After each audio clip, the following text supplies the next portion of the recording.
Welcome to Satya kitchen. ఈరోజు నేను village స్టైల్లో బెండకాయ ఫ్రై చేయబోతున్నాను. ఈ ఫ్రై అన్నంలోకైనా, చపాతీలోకైనా, రోటిలోకైనా చాలా చాలా బాగుంటుంది. చేసుకునే ప్రాసెస్ కూడా చాలా ఈజీ. 10 నిమిషాల్లో ఈ బెండకాయ ఫ్రై మనం చేసుకోవచ్చు. రుచికరమైనటువంటి ఈ బెండకాయ ఫ్రైని ఎలా తయారు చేసుకోవాలో ఇప్పుడు చూద్దాం. ఇందుకోసం నేను ఒక హాఫ్ కేజీ లేత బెండకాయలు తీసుకున్నాను. వీటిని శుభ్రంగా కడిగి పొడి వస్త్రంతోనే నీట్గా తూడ్చి పెట్టుకోవాలి. చూడండి, ఈ విధంగా నీట్గా ఉండాలి. అంటే ఏమాత్రము తడి లేకుండా బెండకాయలు ఉండాలి. ఈ బెండకాయల్ని మనము చిన్న ముక్కలుగా కట్ చేసి పెట్టుకుందాం. చూడండి, వీడియోలో చూపిస్తున్నట్టు ఈ విధంగా ముక్కలుగా కట్ చేసుకుంటే సరిపోతుంది. ప్యాన్ తీసుకొని 2 టేబుల్ స్పూన్ల ఆయిల్ వేసుకోవాలి. అలాగే ఒక ఆనియన్ని ముక్కలుగా కట్ చేసి వేసుకోవాలి.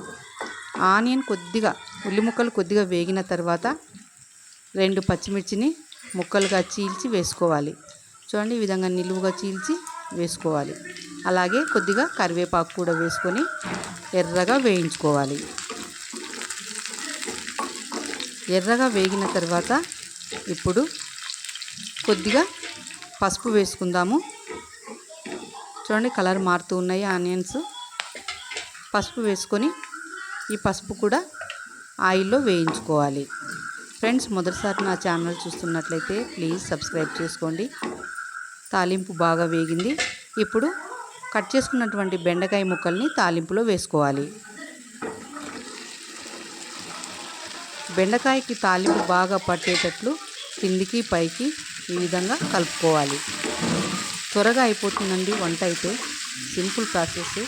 టేస్ట్ కూడా చాలా బాగుంటుంది ఈ బెండకాయ ఫ్రై.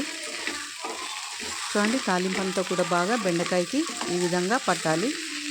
తర్వాత మధ్య మధ్యలో కలుపుతూ బెండకాయలు బాగా వేయించుకోవాలి. మంటని మీడియం ఫ్లేమ్లో పెట్టుకొని వేయించుకోవాలి. ఈలోగా ఇందులోకి మనం కారం తయారు చేసుకుందాం. మిక్సీ జార్ తీసుకొని 2 స్పూన్ల కారం వేసుకోవాలి. అలాగే రుచికి తగ్గ ఉప్పు వేసుకోవాలి. ఒక 7 నుంచి 8 ఎల్లిపాయలు వేసుకొని మెత్తగా గ్రైండ్ చేసుకోవాలి.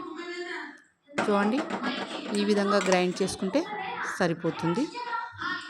దీన్ని సైడ్కి పెట్టుకుందాం. బెండకాయ చూద్దాం. చూడండి, బెండకాయలు బాగా వేగిపోయినాయి. ఎక్కడ కానీ జిగురు లేదు. పొడి పొడిలాడుతూ ఉంది బెండకాయ. ఇప్పుడు మనము రుచికి తగ్గట్టు కారాన్ని యాడ్ చేసుకోవాలి. ఈ కారం అంతా కూడా బెండకాయకి పట్టేటట్లు కలుపుకోండి. మీరు ఎంత తినగలరో కారం అంతా వేసుకోండి మీ టేస్ట్ తగ్గట్టు. బాగా ఈ విధంగా కలుపుకోవాలి. కారం కలుపుకున్న తర్వాత 2 నుంచి 3 నిమిషాలు బెండకాయని మగ్గించుకోవాలి. చూడండి, ఫ్రై రెడీ అయిపోయింది. మీకు ఈ రెసిపీ నచ్చినట్లయితే లైక్ చేయండి, షేర్ చేయండి, కామెంట్ చేయండి. Please subscribe. Thank you for watching.